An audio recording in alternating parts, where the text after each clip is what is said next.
بسم اللہ الرحمن الرحیم۔ شروع اللہ کا نام لے کر جو بڑا مہربان نہایت رحم والا ہے۔ وما خلقت الجن والانس الا ليعبدون، اور میں نے جنوں اور انسانوں کو اسی لیے پیدا کیا ہے کہ وہ میری عبادت کریں۔ الحمد للہ وکفی وسلام علی عبادہ الذین اصطفی، اما بعد، باب بیان شیء من انواع السحر۔ قال احمد حدثنا محمد بن جعفر حدثنا عوف عن حیان ابن العلاء قال حدثنا قطن بن قبیصة عن ابیہ انه سمع النبي صلى الله عليه وسلم ان العیافة والطرق والطیرة من الجبت۔ قال عوف العیافة زجر الطیر والطرق الخط يخط بالارض والجبت قال الحسن رنة الشیطان، اسناده جید، ولأبی داود والنسائی وابن حبان فی صحیحہ لهم المسند منہ۔ یہاں نیا باب مصنف رحمۃ اللہ علیہ شروع کر رہے ہیں۔ اس سے پہلے باب تھا جادو کے سیکھنے اور سکھانے کا، اور جادو سیکھنا سکھانا کس قدر بدترین جرم ہے۔ اس کو چونکہ جادو سیکھنا سکھانا ان بدترین گناہوں میں سے ہے جن کو شرک میں شمار کیا گیا ہے، اسی لیے شیخ الاسلام رحمۃ اللہ علیہ نے کہ اس کتاب التوحید میں توحید کے مسائل بیان کرتے ہوئے شرک کا جادو کا بھی تذکرہ کیا۔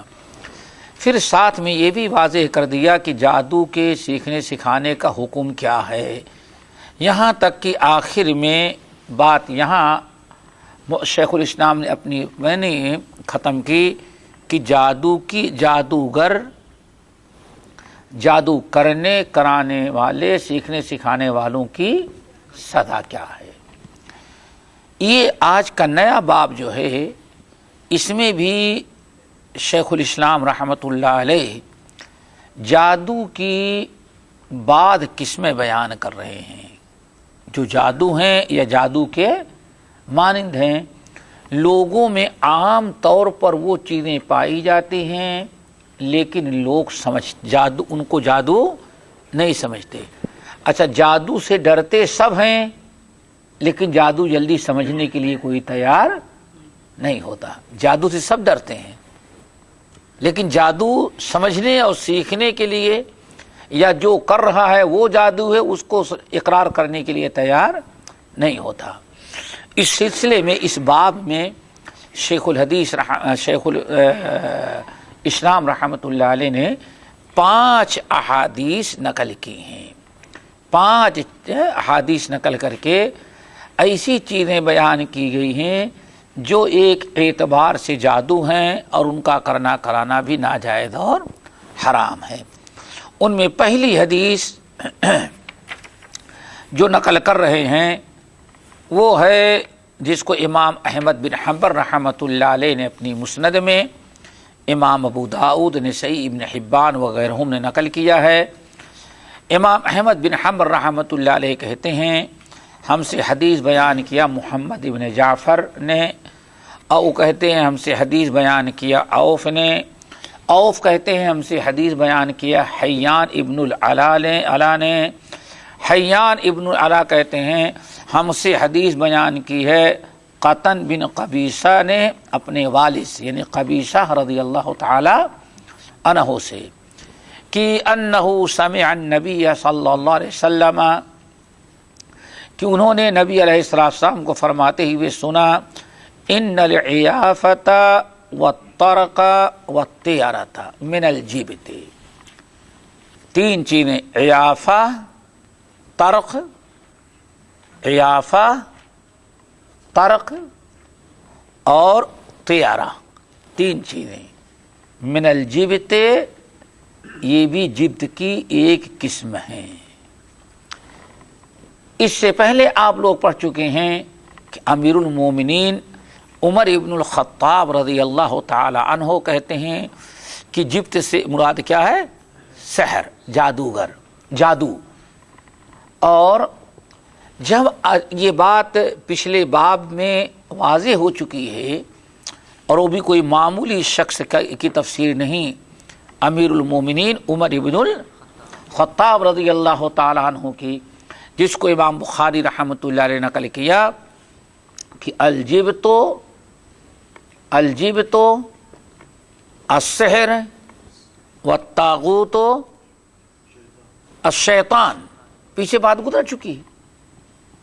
تو اب پچھلے باب میں جبت کا معنی اگر آپ کو معلوم ہے کہ جبت کہتے ہیں کس کو؟ جادو کو، تو اب حدیث کا مفہوم آسان ہو گیا۔ رسول اللہ صلی اللہ علیہ وسلم فرماتے کیا ہیں بہت واضح طور پر؟ ان العیافۃ، یقیناً جس میں کوئی شک شبہ نہیں ہے، عیافہ، طرق اور طیارہ، یہ تین چیزیں جو من الجبت، یہ بھی جادو سے ہے۔ کیا مطلب؟ یہ بھی جادو کی ایک قسم ہے، یہ بھی ایک قسم کے کیا ہیں؟ جادو ہیں۔ اب یہ تین لفظ ہیں، عیافہ، طرق یا طرق اور طیارہ، ان کا معنی کیا ہے؟ تو حدیث کے سند میں امام احمد بن حنبل رحمۃ اللہ علیہ نے جو حدیث نقل کی ہے اس میں ایک راوی ہے عوف، دیکھا ہوگا آپ لوگوں نے۔ عوف حدیث بیان کرنے کے بعد کہتے ہیں العیافۃ زجر الطیر، تینوں لفظوں کا معنی بتاتے ہیں، عیافہ، طرق اور طیارہ۔ عیافہ کس کو کہتے ہیں؟ عیافہ کہتے ہیں زجر الطیر کو، پرندے کو اڑانا، پرندے کے اڑانے کو کیا کہتے ہیں؟ وہ عیافہ۔ تو کیا مطلب؟ پرندوں کا اڑانا۔ اور طرق کس کو کہتے ہیں؟ زمین پر لکیریں کھینچ کر کے کچھ حساب لگا کر کے مستقبل کی خبر بتانا، اور یہ سب آج بھی دنیا کے اندر رائج ہے۔ نمبر 3 طیارہ، بدشگونی لینا۔ یہ تینوں چیزیں جو ہیں وہ کیا ہیں؟ جادو کی ایک شکل ہیں۔ تو آپ کے سامنے حدیث کے اندر تین چیزوں کو جو جادو قرار دیا گیا ہے ان کا معنی آپ کے سمجھ میں آ گیا۔ پہلا کیا ہے؟ عیافہ۔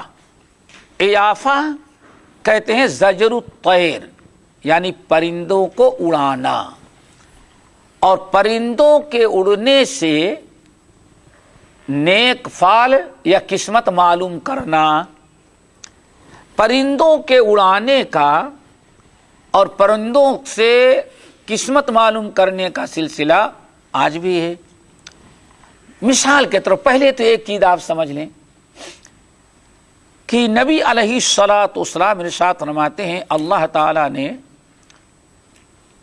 زمین اور آسمان پیدا کرنے کے پہلے بندوں کی تقدیر لکھی، اور تقدیر ایسے محفوظ جگہ میں رکھی ہے کہ سوائے اللہ کے کسی کو تقدیر کا علم نہیں۔ تقدیر ایک ایسی چیز ہے کہ کسی کو کوئی علم نہیں ہے۔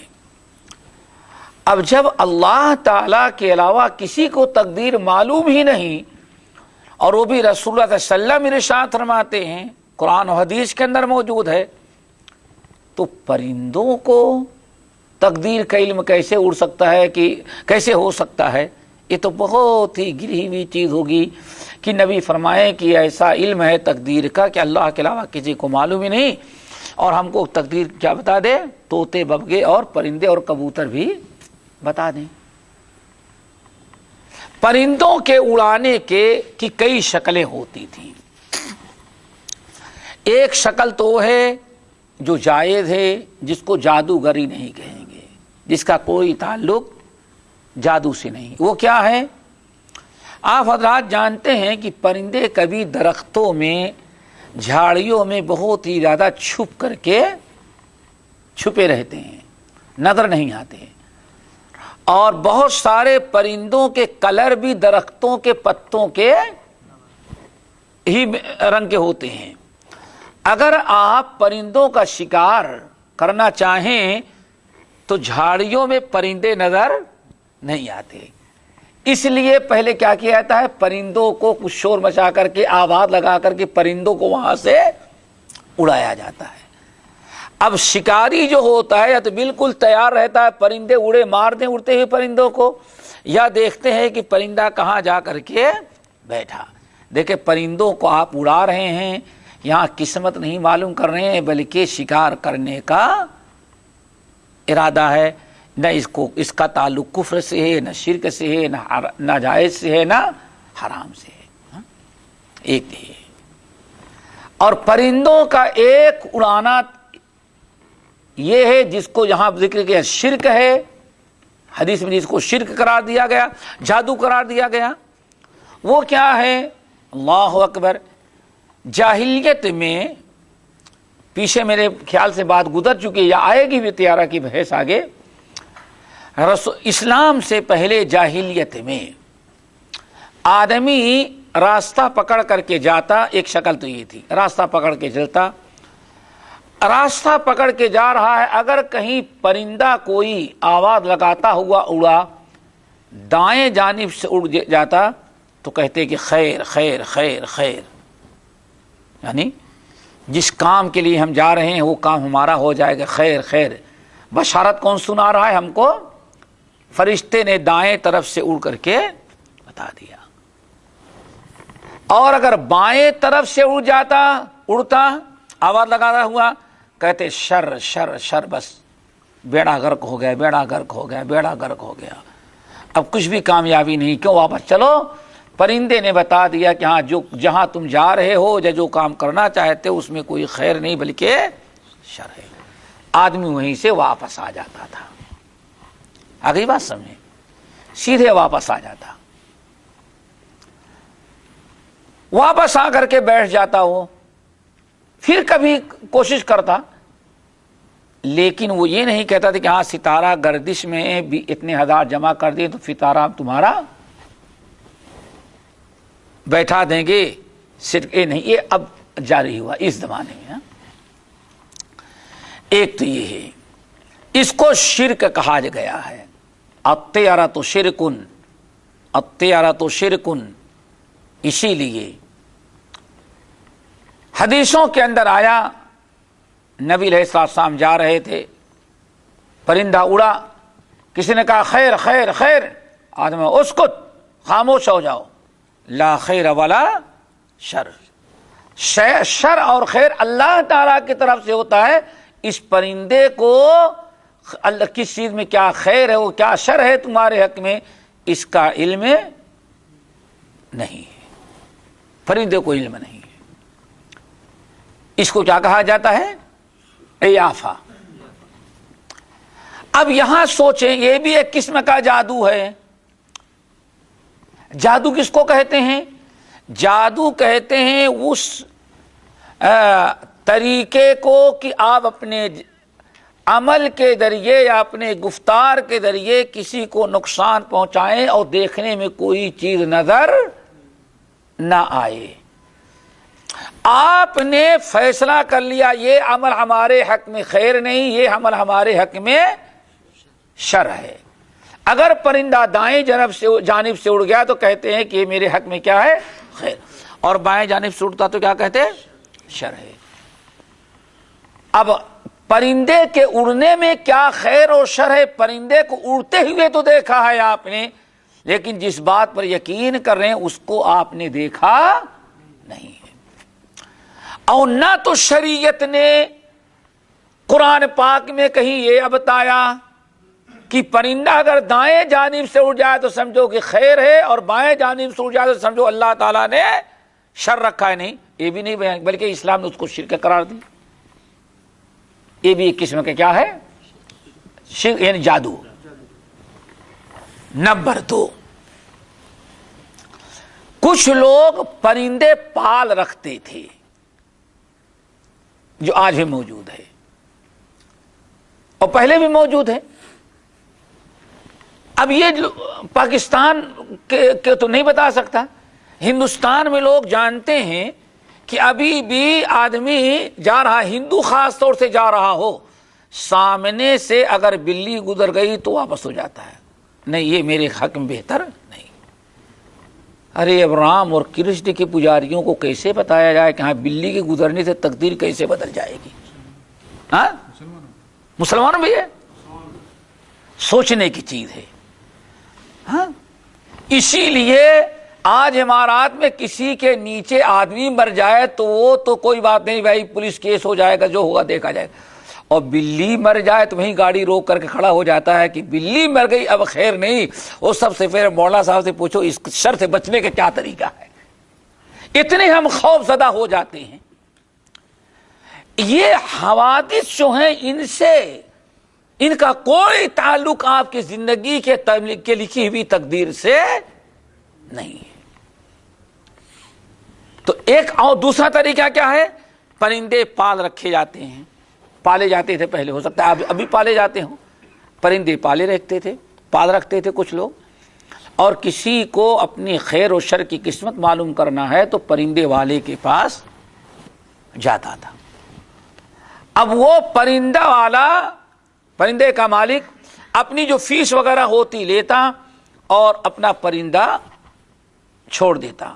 پرندہ آدمی کے دائیں طرف سے نکل گیا تو خیر، اور بائیں طرف سے نکل گیا تو شر. یہ ہوتا تھا. اور یہی چیز تقریباً آج بھی چل گئی ہے. میں ایسے سفر میں تھا، ایک مرتبہ سواری کے انتظار میں کھڑا تھا تو ایک صاحب طوطا لے کر کے آئے. طوطا پنجرے میں بند. کیا بات ہے؟ واسطو یا کیا کہتے ہیں؟ واسطو نکالنے کیا کہتے ہیں؟ واسطو. اترا، میں نے کہا وہ کیا؟ میں ہمارے یہاں وہ اس زبانی سے میں نے کہا وہ کیا؟ کہا نہیں، آپ اپنی قسمت معلوم کریں گے. میں نے کہا کیسے؟ کہا یہ ہمارا طوطا بتائے گا آپ کی قسمت. طوطا اتنا با کمال ہے، اس کمبخت کو اپنی قسمت کا علم نہیں، وہ سارے انسانوں کی قسمت.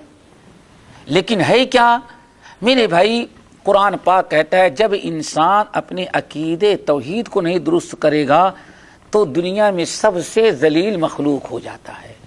اور اگر نہ یقین پڑے تو چلو سورہ 3، اس میں تقریباً تمام ساتھیوں کو یاد ہوگی، سب کو یاد ہوگی. اعوذ باللہ من الشیطان الرجیم، بسم اللہ الرحمن الرحیم. والتین والزیتون وطور سینین وہذا البلد الامین. ٹھیک ہے نا؟ 4 چیزوں کی قسم کھائی، تین کی، زیتون کی، طور سینا کی اور مکہ مکرمہ کی. ہوگا نا؟ اللہ فرماتے کیا ہے؟ لقد خلقنا الانسان فی احسن تقویم. ہم نے انسان کو بڑے ٹھیک ٹھاک دین پر، توحید پر پیدا کیا ہے. ہاں، توحید پر پیدا کیا ہے، فطرت اسلام پر پیدا کیا ہے. اور ان کی ہدایت کے لیے ہم نے آسمانی کتابیں اور لاکھوں انبیاء کو بھیجا ہے. لیکن جب ہمارے نبی کی لائی ہوئی دعوت و نازل کردہ کتاب کے مطابق اپنا عقیدہ نہیں بناتے تو ثم رددناہ اسفل سافلین، ہم ان کو مخلوقات میں سب سے نچلے درجے میں ڈال دیتے ہیں. جب اس شخص نے ہمارے سامنے پیش کیا آپ کی قسمت معلوم کریں، میں نے کہا افسوس کی بات ہے آج تک بڑے سے بڑے پیر کے پاس، بڑے کے بڑے ولی کے پاس، بڑے سے بڑے عالم کے پاس، بڑے سے بڑے نبی کے پاس کبھی کوئی جانور اپنی قسمت معلوم کرنے کے لیے نہیں آیا. اور انسان اشرف المخلوقات ہو کر کے اپنی قسمت معلوم کس سے کر رہا ہے؟ طوطے سے. میں نے کہا ذرا دیکھو رب العالمین نے کتنے واضح طور پر فرمایا کہ جہاں انسان اپنے عقیدے کو خراب کر دیتا ہے پھر وہ حرکتیں ذلت کی کرتا ہے، وہ ذلت اور رسوائی اٹھاتا ہے جو جو دنیا کی کوئی مخلوق نہیں اٹھاتی. ثم رددناہ اسفل سافلین الا الذین آمنوا وعملوا الصالحات. ہاں جو لوگ اپنے ایمان کو درست کر لیں اور عمل صالح کریں وہی ذلت اور رسوائی سے محفوظ، بلکہ مخلوقات میں سب سے اعلیٰ مقام اس مخلوق کا ہو جاتا ہے. جیسے کہ رب العالمین 15ویں پارہ سورہ بنی اسرائیل کے اندر فرمایا وَلَقَدْ كَرَّمْنَا بَنِي آدَمَ وَحَمَلْنَاهُمْ فِي الْبَرِّ وَالْبَحْرِ. ہم نے بنی آدم کو سب سے زیادہ مکرم اور معزز بنایا. اللہ اکبر. تو ایک شکل یہ بھی ہے، اس کو کیا کہا جاتا ہے، یہ بھی آج بہت ہی رائج ہے. اور میں نے سنا ہے اب تو حالت یہ ہو گئی ہے کہ ہمارے بھائی 25 کیا اب تو سمجھو 1 کروڑ کا بنگلہ بنائیں گے یا 5 کروڑ کا بنگلہ بنائیں گے، 10-25-30 لاکھ کا ڈیکوریشن کریں گے. ابھی اس میں رہنے کی ہمت اس وقت تک نہیں پڑتی جب تک کسی واسطو نکالنے والے، کیا واسطو نکالنا کہ بتانا، وہ اس کو نہیں لے کر کے ہیں. وہ آئے گا اپنے پنجرے میں طوطا رکھے گا، یا ببغا رکھے گا، کبوتر رکھے گا، اب یہاں دیکھے گا، وہاں دیکھے گا، وہاں دیکھے گا، آخر میں کہے گا یہ گھر آپ کو سوٹ نہیں آ رہا ہے. کیوں؟ کچن یہاں ہے اور حمام وہاں ہے. اب وہ لاکھوں روپیہ لے کر کے آپ کی قسمت، اب ذرا سوچیں، اس کے کبوتر یا اس کے پرندے نے بتایا آپ کی قسمت میں یہ مناسب نہیں ہے، اور پھر لاکھوں روپیہ لے کر کے وہی دجال نے بتایا، اس نے آپ کی قسمت کو درست کر دیا. یعنی اوپر والے کی کوئی ضرورت نہیں، قسمت کا بگاڑنا اور بنانے کے ذمہ دار کون ہے؟ پرندہ ہے اور پرندے کا مالک ہے. یہ بھی جادو قرار دیا گیا ہے. اللہ رسول صلی اللہ علیہ وسلم کیا فرماتے ہیں؟ نمبر 3، پرندوں کے اڑانے کا، اڑنے یا اڑانے سے ایک چیز اور جو آج اپنے ہاں وراج ہے بہت سارے علاقوں میں، کیا ہے؟ اگر پرندہ صبح سویرے، بہت سارے پرندوں کے بارے میں ہے، اللہ اکبر، مثال کے طور پر عربی زبان میں کوا اگر آ کر کے غراب، کوے کو کیا کہتے ہیں؟ غراب. عرب کے لوگ ہر جانور کے نام سے اضافہ لیا کرتے تھے، یعنی اپنی قسمت کا فیصلہ کیا کرتے تھے. مثال کے طور پر عربی زبان میں کوے کو کیا کہتے ہیں؟ غراب. اگر کوا صبح سویرے آ کر کے کسی کے گھر پر چھت کر کے بول گیا تو غراب سے کیا؟ غربت. اس کا مطلب کہ اب کوئی نہ کوئی بری خبر. کیوں؟ غریب مسکین غراب سے کیا لیتے ہوا؟ غربت، پریشانیاں. کوا بول گیا بدبخت، کوا بول نہیں گیا، کوا آج کسی نے کسی برائی، بری خبر کی یا بری چیز کی خبر دے کے گیا. یہاں ہند و پاک کے سارے لوگ یہ لڑ رہے ہیں کہ اللہ کے علاوہ اور کوئی عالم الغیب ہوتا ہے کہ نہیں ہوتا. اس پر تو لڑ رہے ہیں، اور یہاں کوا بھی عالم الغیب ہے، اس پر کسی کی لڑائی نہیں ہوتی. کوئی فرقے والا نہیں لڑ رہا ہے. لڑتا ہے کوئی؟ ارے کوے کو خبر کیسے لگی؟ اس کو کیا پتا چلا کہ ہاں آپ کے ہاں کوئی آفت آنے والی، اس لیے پہلے ہی بول گیا وہ. عرب کے لوگ کہتے ہیں غربت. اسی طرح سے ایک پرندہ ہے جس کو کہا جاتا ہے عقاب. عقابی روح جب بیدار ہوتی ہے جوانوں میں نظر آتی ہے ان کو اپنی منزل ہے کسی کی آسمانوں میں. یہ بڑا زبردست پرندہ. علامہ اقبال کہتے ہیں عقابی روح جب بیدار ہوتی ہے جوانوں میں نظر آتی ہے اس کو اپنی منزل آسمان میں. تو عرب کے لوگ عقاب سے عقاب لیتے، یعنی ڈنڈے برسنے والے، کوئی عذاب آنے والا ہے. بس وہ پرندہ اگر بول گیا تو پہلے ہی سے کفن کی تیاری، کوئی نہ کوئی عذاب آنے والا ہے. ہاں اچھا، اور کہیں ہدہد آ گیا، کیا چاہے خیر ہو یا شر، کوئی دونوں کا حکم ایک ہوگا.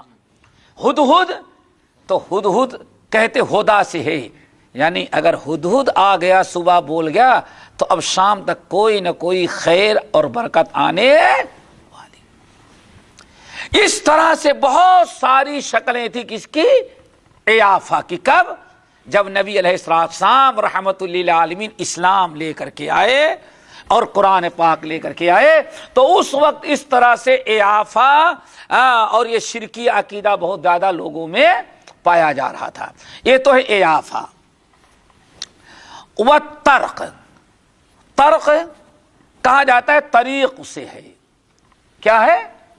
طریق سے۔ طریق عربی زبان میں کہتے ہیں راستے کو، راستے کو طریق کہتے ہیں۔ قرآن میں بھی یہ الفاظ موجود ہے، لفظ موجود ہے۔ تو ترک کیا تھا؟ بہت سارے لوگ عربوں میں اور آج بھی ہے، زمین پر وہ کچھ لکیریں کھینچتے تھے، اس کو رمال کہتے ہیں۔ رمال اب پتہ نہیں اپنے یہاں کیا کہتے ہیں، آج بھی موجود ہے۔ وہ کچھ لکیریں کھینچتے تھے ایسے، اور پھر لکیریں کھینچنے کے بعد کچھ چھوٹی کچھ بڑی، اور پھر اس کو کچھ مٹاتے، کچھ کیسے بچ جاتی تھی، تو اس سے کہتے بھائی ابھی آپ کی قسمت درست، ستارہ آپ کا گردش میں، ابھی آپ کے لیے یہ عمل نقصان دہ ہے جو آپ کرنا چاہتے ہیں۔ وہ لکیریں کھینچ کر کے قسمت معلوم کرنے کی کوشش کرتے تھے۔ اس کو کیا کہا جاتا تھا؟ ترک، طریق سے۔ رسول اللہ صلی اللہ علیہ وسلم آئے تو آپ نے اس کو فرمایا یہ بھی جادو کی ایک قسم ہے، یہ بھی جادو کی طرح ہے، جادو کی شکل ہے، اس کو بھی شرک قرار دیا، اس سے منع کیا۔ اتفاقاً نبی علیہ السلام کے پاس معاویہ بن حکم السلمی، امیر معاویہ نہیں کہنا، امیر معاویہ الگ ہیں، معاویہ بن حیدہ الگ ہیں، اور معاویہ بن حکم السلمی الگ صحابی ہیں۔ صحابہ کرام میں معاویہ نام کے بہت سارے صحابی گزرے ہوئے ہیں، لیکن آج مسلمان نہیں رکھتا۔ وہ اپنی اولاد کا نام چنٹو تو رکھ لے گا، ہاں ٹیپو رکھ لے گا، بلکہ بعض لوگ جو کہتے ہیں یورپ اور امریکہ میں جو اپنے گدھے کتے کے نام رکھا جاتا ہے، وہ نام اگر ہمارے بر صغیر کے لوگ رکھتے ہیں تو اپنے بیٹے کا نام بڑا اچھا نام ہے، سمجھے نا، اللہ یہ تو رکھ لے گا۔ لیکن آج معاویہ کوئی نہیں رکھتا جلدی، جبکہ معاویہ، امیر معاویہ، معاویہ بن حیدہ، ہاں معاویہ بن حکم السلمی، یہ جلیل القدر صحابہ کرام میں سے ہیں۔ اس کی وجہ کیا ہے؟ اصل میں ہم لوگ مسلمان تو ہوئے، لیکن ہم پر دو قوموں کی بڑی چھاپ لگی ہے مسلمان ہونے کے باوجود، ایک تو ہندو کی اور دوسرے شیعوں کی۔ تو شیعوں کے یہاں معاویہ پر سے برا کوئی انسان نہیں گزرا ہے، اور حرام سمجھتے ہیں، تو ہم مسلمانوں میں بھی بہت ہی کم، صرف ہمیں بہت دنوں کے بعد ایک نو مسلم ہیں حیدرآباد کے علاقے کے الین میں رہتے ہیں، وہ جب مسلمان ہوئے تو پتہ نہیں کیسے انہوں نے اپنا نام، اپنے لیے جو نام پسند کیا وہ کیا؟ معاویہ، معاویہ رکھا، سمجھ گئے نا۔ اور ہم واقعی بڑے نیک صالح نوجوان مسلمانوں میں سے الین میں رہتے ہیں، معاویہ۔ تو بتا ہی رہا تھا میرے بھائیوں کہ معاویہ بن حکم السلمی یہ جب نبی علیہ السلام کے پاس آئے تو انہوں نے بہت سوال کیا، اور کچھ اسی قسم کی باتیں ہو رہی تھی، تو معاویہ بن حکم السلمی نے کہا یا رسول اللہ ومنا رجال، ہمارے یہاں کچھ، ہماری قوم میں، قبیلے میں کچھ ایسے لوگ ہیں جو لکیریں کھینچتے ہیں، پھر لوگوں کی قسمت بتاتے ہیں، لکیریں کھینچنے کے بعد کہتے ہیں تمہارے حق میں یہ خیر ہے اور یہ شر ہے، قسمت لوگ ان کے پاس معلوم کرنے کے لیے جاتے ہیں، وہ کیا چکر ہے؟ وہ بھی شرک ہے؟ آپ نے فرمایا وہ بھی شرک ہے، وہ بھی غلط ہے۔ یہ لکیروں کے کھینچ کر کے قسمت معلوم کرنے کا معاملہ یہ تھا، ایک نبی تھے، ذرا غور سے سنیں پوری حدیث، نہیں تو کوئی اور چکر میں ڈال دے گا۔ ایک نبی تھے، اللہ تعالیٰ نے ان کو بذریعہ وحی بتایا تھا کہ تم اس طرح سے لکیر کھینچو، لکیر کھینچو گے تو ہم تمہیں بتا دیں گے کہ ہاں کیا چیز خیر ہے اور کیا شر ہے۔ ایک نبی تھے، وہ بذریعہ وہی اللہ تعالیٰ ان کو بتاتا تھا، اب وہ دنیا سے چلے گئے، اور آپ کے اس نبی کے بعد کسی اور کو اللہ تعالیٰ بذریعہ وہی نہیں بتاتا، نہیں رہنمائی کرتا کہ ہاں یہ لکیر ماریں گے تو اس کا یہ معنی ہوگا، اور یہ لکیر ماریں گے تو اس کا کھینچیں گے تو اس کا یہ معنی نہیں ہوگا۔ اللہ کے رسول نے فرمایا ایک نبی تھے جو اللہ تعالیٰ کے حکم سے کیا کرتے تھے، ان کے بعد یہ علم بالکل ختم ہو گیا۔ غیب سے اس کا تعلق ہے، اس لیے کوئی لکیر کے ذریعے قسمت معلوم نہ کرے۔ معلوم کرنا، کرانا، دعویٰ کرنا سب کیا ہے؟ جادو کی ایک قسم ہے۔ چلو نمبر اچھا نمبر تین ہی چیزیں تھیں، ہاں تیرہ بھی ہے نا، 13 نہیں ہے؟ ہاں جی ہمارے یہاں 13 نہیں، میں چھوٹ گیا، وہی تو سر وہ 13 تو کیا تیسری چیز کیا ہے؟ طیارہ۔ طیارہ کیا کہتے ہیں؟ تطیر۔ تطیر قرآن پاک میں بہت سارے مقام پر یہ تطیر کا لفظ موجود ہے۔ قالوا انا تطیرنا بکم لئن لم تنتہوا لنرجمنکم ولیمسنکم منا عذاب علیم۔ تطیر، تطیر کیا چیز ہے؟ اس کی شکل کیا ہوتی تھی؟ یہ بھی سمجھنے کی ہے۔ ایک تطیر تو ہے جو دشمنان اسلام جس پر ایمان اور یقین رکھتے رہے، وہ بڑا خطرناک ہے۔ وہ کیا ہے اس کی بھی یہاں وضاحت کر دیں، چونکہ آج بھی اس کو لوگ یہی سمجھتے ہیں۔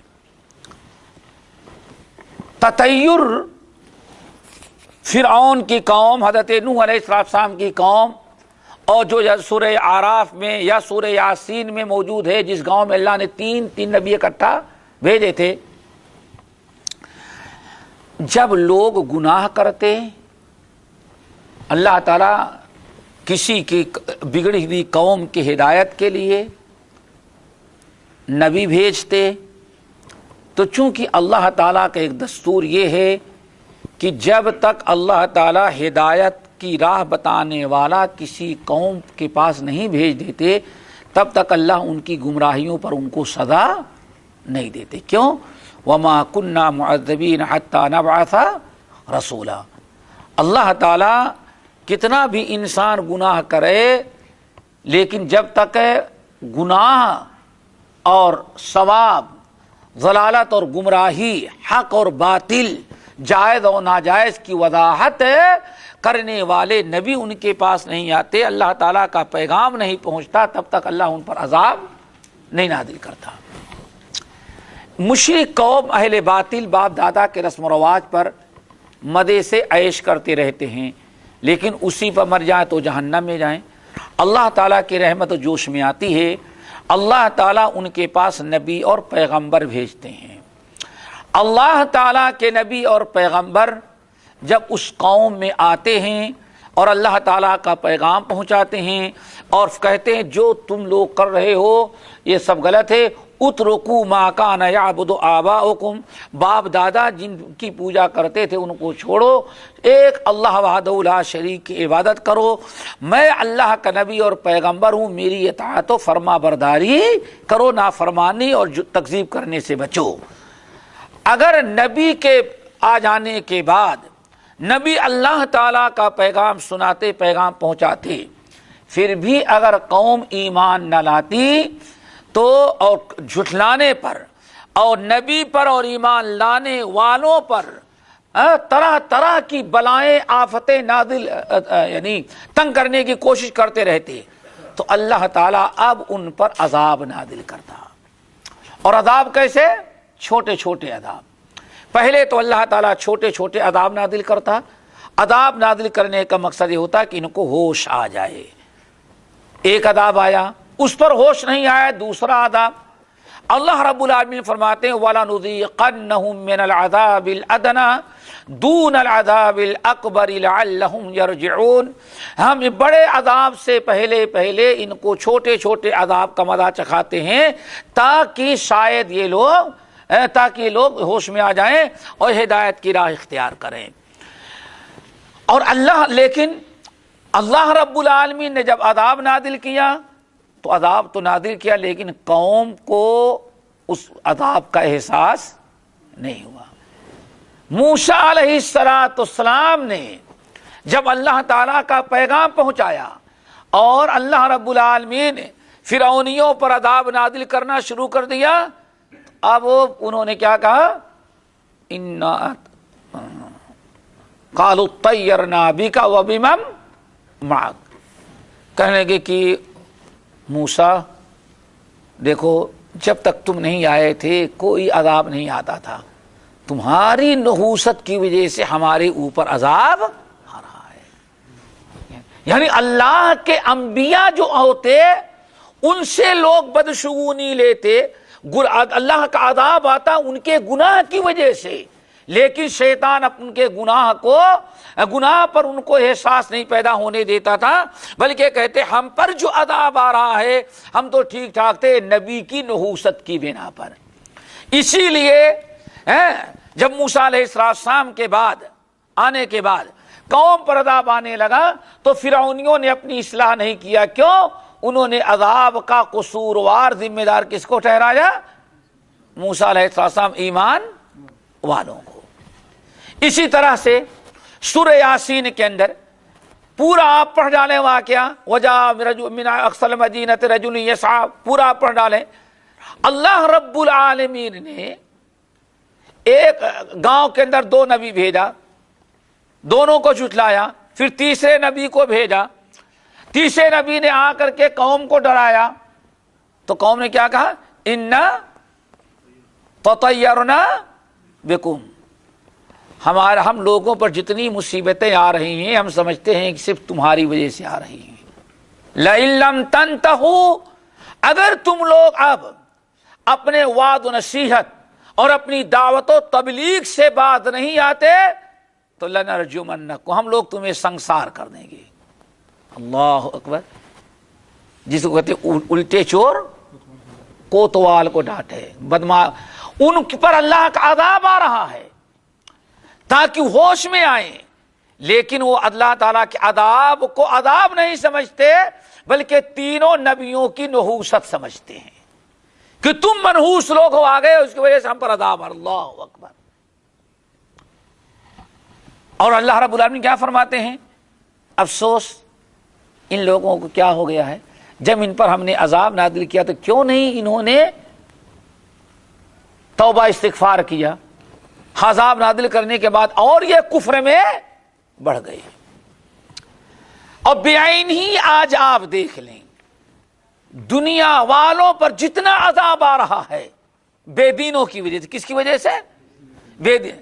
شراب نوشی عام ہے، زنا کاریاں حرام کاریاں عام ہیں، سود عام ہے۔ کون سی برائی ہے گناہ کبیرہ جو آج اب روڈوں پر، پارکوں میں، کلبوں میں، گھروں میں نہ ہو رہا ہو؟ لیکن اتنے فتنے کے دور میں بھی ساری مصیبت کا ذمہ دار کون ٹھہرایا جاتا ہے؟ ملا لوگ۔ وہ بھی جو داڑھی رکھ لیا تھا سمجھو کہ ہاں اب قوم پر عذاب اس کی وجہ سے۔ اللہ اکبر۔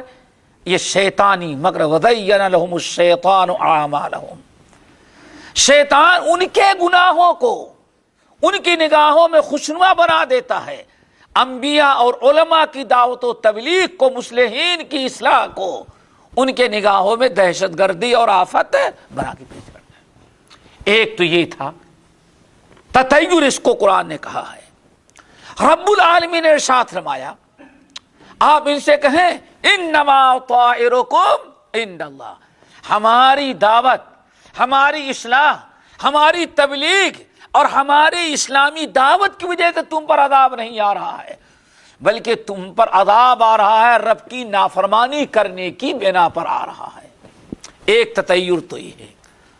اور دوسرا تطیر جس کو جس کا یہاں تذکرہ ہو رہا ہے، جو جادو کی ایک قسم ہے، ایک قسم کا جادو ہے، وہ کیا ہے؟ کسی سے کی وجہ سے، کسی بدشگونی میں شکار ہو کر کے اپنے نقصان اور فائدے کا اسی کے مطابق فیصلہ کر لینا، تطیر۔ نبی علیہ الصلوۃ والسلام، پہلے تو یاد رکھیں، نبی علیہ السلام نے اعلان فرمایا لا عدوى ولا طیرۃ ولا ہامۃ ولا سفر ولا نوء ولا غول۔ آپ نے ان تمام جاہلیت کی رسمیں اور ان تمام باطل عقائد کی تردید کر دیا۔ فرمایا لا عدوى ولا طیرۃ، بدشگونی کا کوئی تصور، کوئی وجود اسلام میں ہے ہی نہیں ہے، یہ یاد رکھو۔ اور آج ہم سمجھتے ہیں کتنے گھر صرف کس بنا پر اجڑ جا رہے ہیں؟ بدشگونی کی بنا پر۔ اور چھوٹی سے دیکھیں، اللہ اکبر، آج کیا ہے؟ بہو گھر میں آ جائے، اپنی بیٹی جائے کوئی بات نہیں، بہو گھر میں آ جائے اور آنے کے بعد کہیں بیٹے کی نوکری چلی جائے، اور اسی پر کہیں ایک آدھ حادثہ اور ہو گیا، کہیں ایکسیڈنٹ ہو گیا، پھر گھر میں کوئی گر گیا، اس کے پیر ٹوٹ گئے، دیکھا؟ اب ساری بلا، ساری بگاڑ گھر کا کس وجہ سے؟ بدشگونی۔ کیوں کہتی ہے کہ یہ آ گئی، اس کی وجہ سے سب کچھ ہوا۔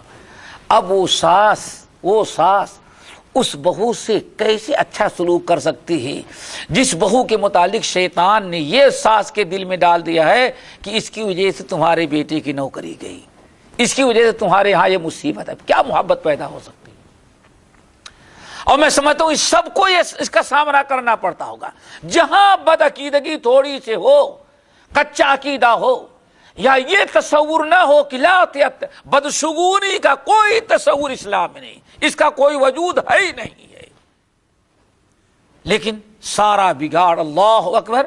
ہمارے بھائی اگر مکان بدل دیں، اللہ اکبر، اور ایک ابلا آدمی چیز ہے، مکان بدلنے پر ایک عقل مند آدمی سوچتا ہے کہ مکان بدلنے پر سینکڑوں چیزیں، تو سینکڑوں کا، ہزاروں درہم کا نقصان تو صرف چیزوں کے ٹوٹنے پھوٹنے میں نکل جاتا ہے۔ کیا خیال ہے بھائی جو مکان بدلتے ہو؟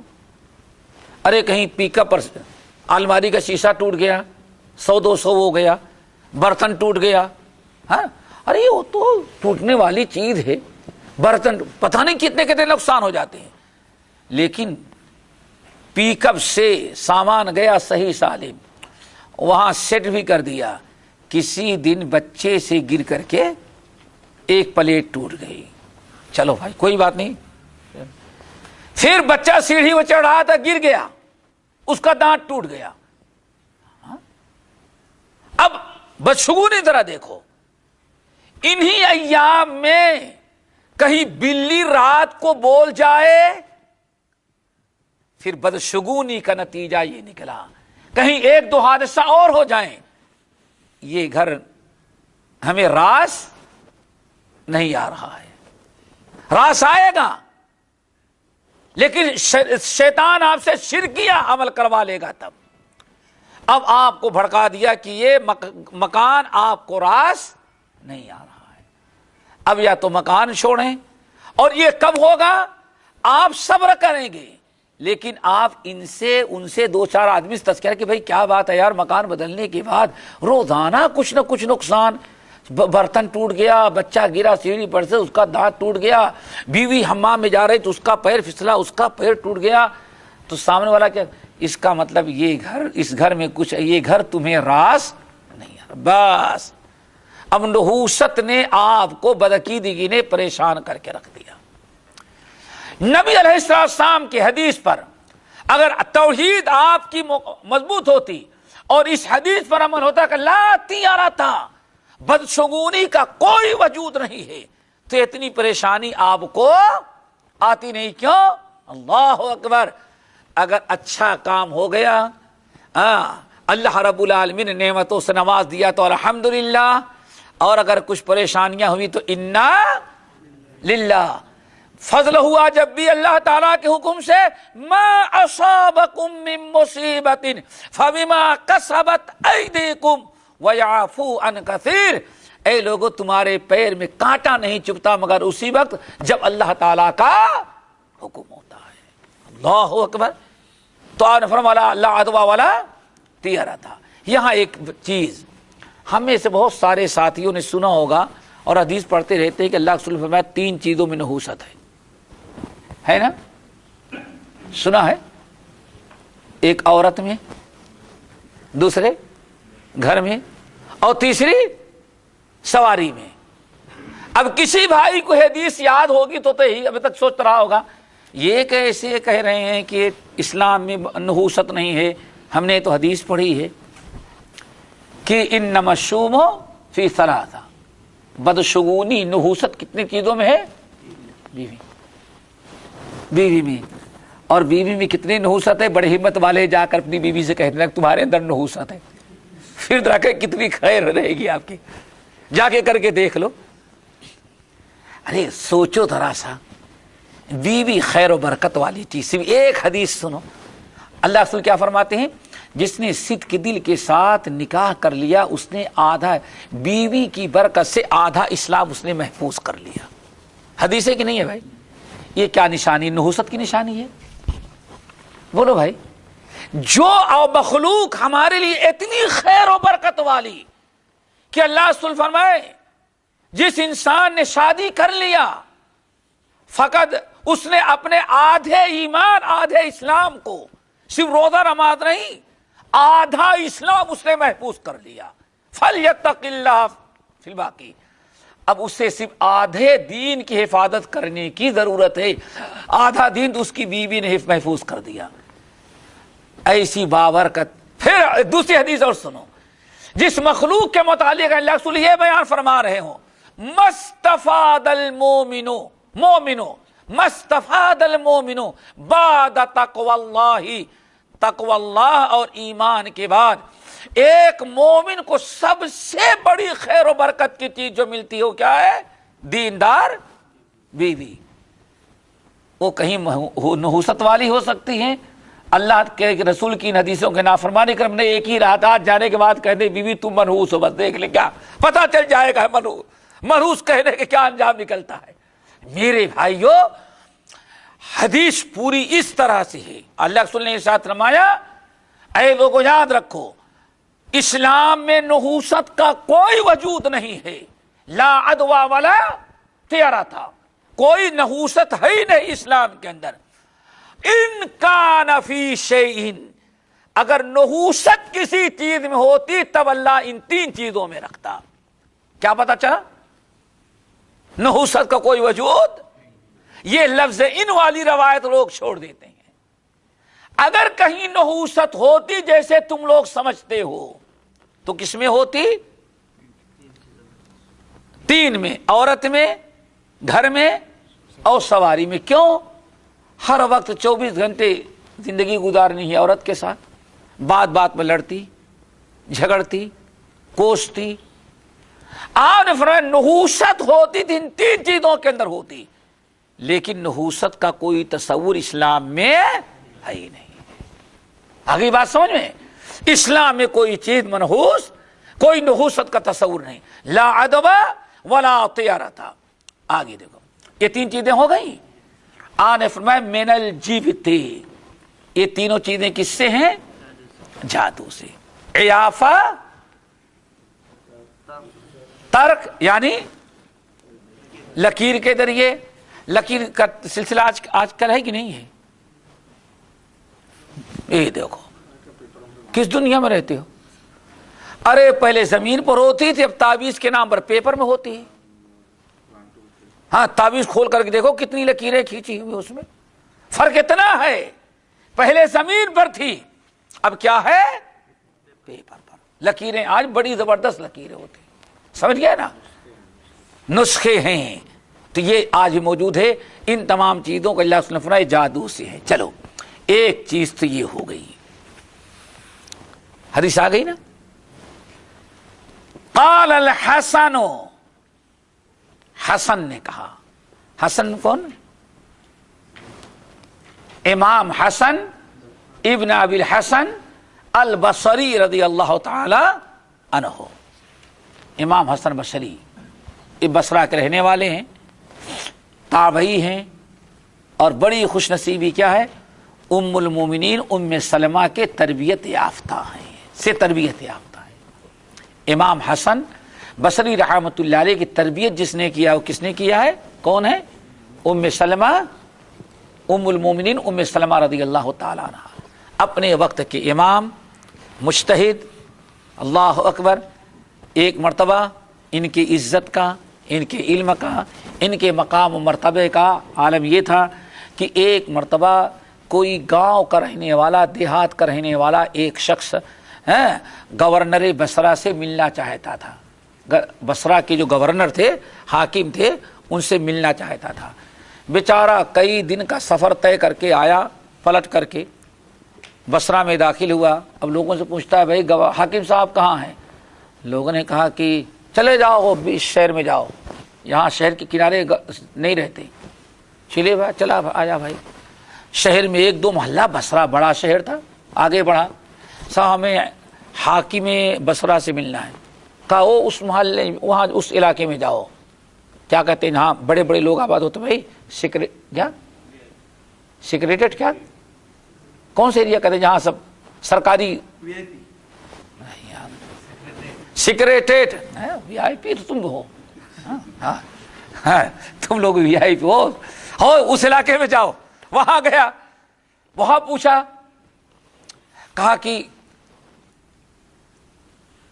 کوئی تھا بھائی جیسے شریف آدمی، اس نے صاحب بھائی وہ ہمیں حاکم بصرہ سے ملنا ہے۔ کہاں جاؤ؟ کہا یہ مسجد میں چلے جاؤ۔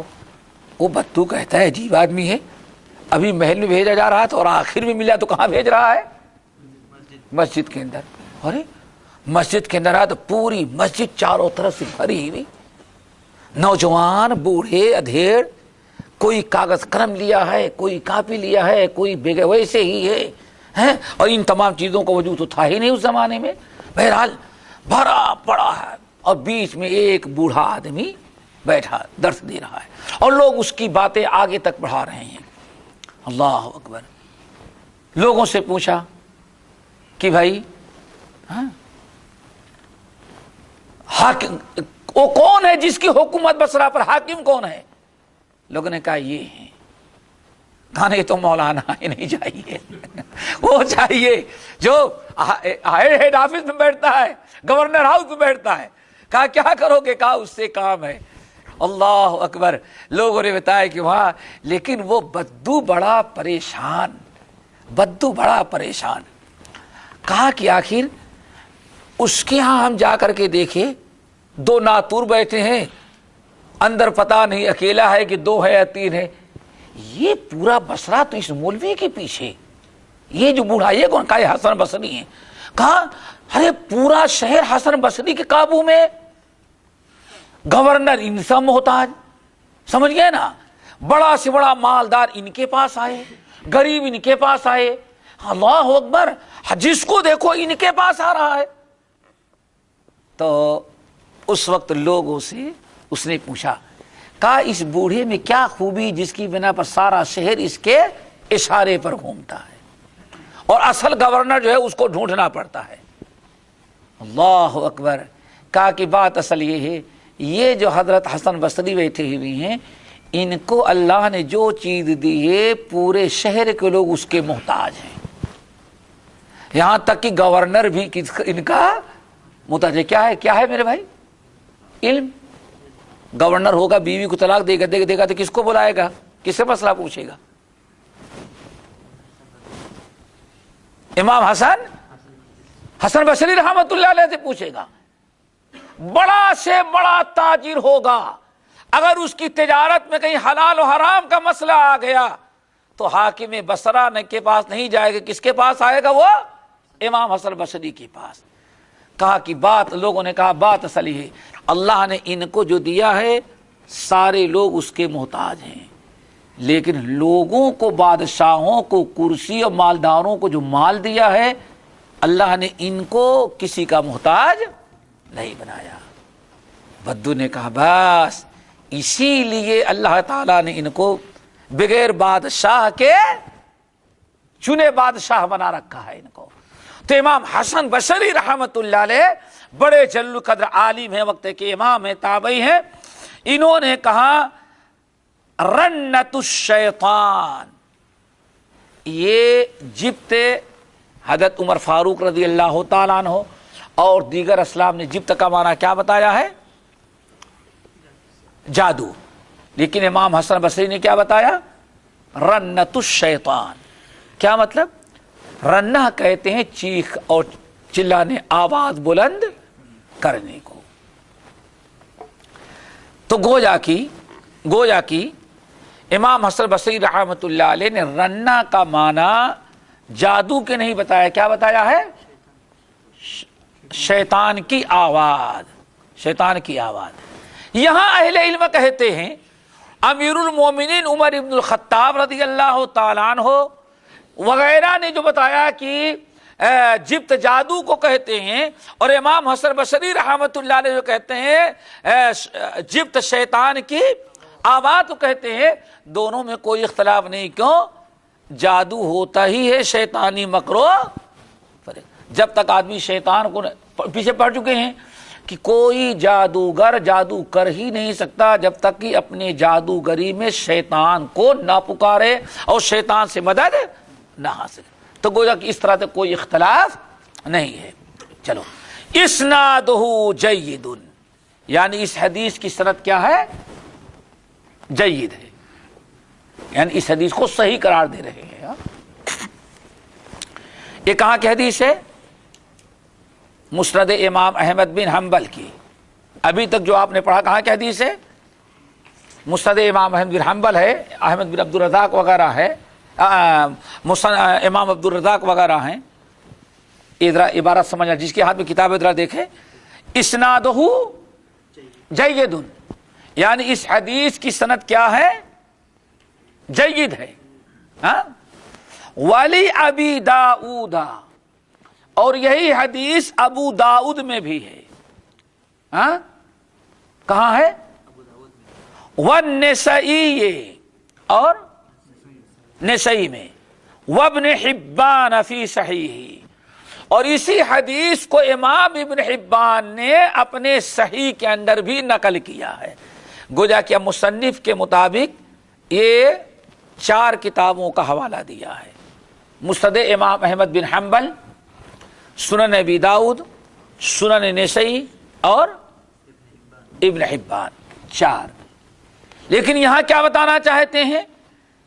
یہاں یہ بتانا چاہتے ہیں کہ حدیث یہاں تک جو ہے، جو بھی آپ نے پڑھا ہے، وقال الحسن رنت الشیطان. قبیصہ رضی اللہ تعالیٰ عنہ کہتے ہیں اللہ رسول نے فرمایا ان العیافۃ والطرق والطیارۃ من الجبت. قال عوف العیافۃ زجر الطیر والطرق الخط یخط بالارض والجبت. ٹھیک ہے نا؟ قال الحسن رنت الشیطان. آگئی بات. امام احمد بن حنبل نے حدیث نقل کی ہے تو یہاں تک نقل کی ہے. کہاں تک؟ قال الحسن قبیصہ سے لے کر کے کہاں تک؟ امام حسن بصری کے قول تک. ٹھیک ہے نا؟ اسنادہ جید، اس حدیث کی سند کیا ہے؟ جید ہے. اب آگے ذرا دیکھو، 3 کتابوں کا نام اور لے رہے ہیں. ولی ابی داؤد، اور ابو داؤد، نسائی، ابن حبان میں بھی یہ حدیث موجود ہے. لیکن کیا ہے؟ لہم المسند منہ، مگر ان تینوں کتابوں میں صرف نبی کا فرمان تو موجود ہے، عوف بن مالک اور حسن بصری کا قول نہیں ہے. نہیں سمجھ میں آیا؟ امام احمد بن حنبل نے جو حدیث نقل کی، کیا نقل کیا؟ اللہ کے رسول صلی اللہ علیہ وسلم نے فرمایا ایافا اور ترک اور تیارہ، یہ تینوں من الجبت کس سے ہیں؟ جادو کی ایک قسم ہے. حدیث پوری ہو گئی. ٹھیک ہے نا؟ لیکن اتنی حدیث رسول ہوئی، اس کو کہا جاتا ہے مسند، یا اس کو کہتے ہیں مرفوع. اتنا بیان کر دینے کے بعد امام احمد نے پھر آگے کہا کہ عوف کہتے ہیں اعافہ زجر الطیر ہے، اور ترک جو زمین پر خط مارنا ہے اور کھینچنا ہے، اور جبت کے بارے میں حسن نے کہا رنت الشیطان ہے۔ یہ کس حدیث رسول کے بعد اتنا اور غیر حدیث یعنی راوی کا کلام کس نے نقل کیا؟ امام احمد بن حنبل میں۔ لیکن امام ابو داؤد، امام نسائی، امام ابن حبان نے صرف اللہ کے رسول کی حدیث نقل کیا ہے اور یہ راوی کا قول اس نقل نہیں کیا ہے۔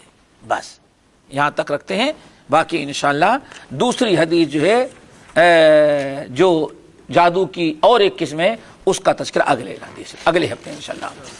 سبحانک اللہم و بحمدک اشہد ان لا الہ الا انت استغفرک و اتوب الیک۔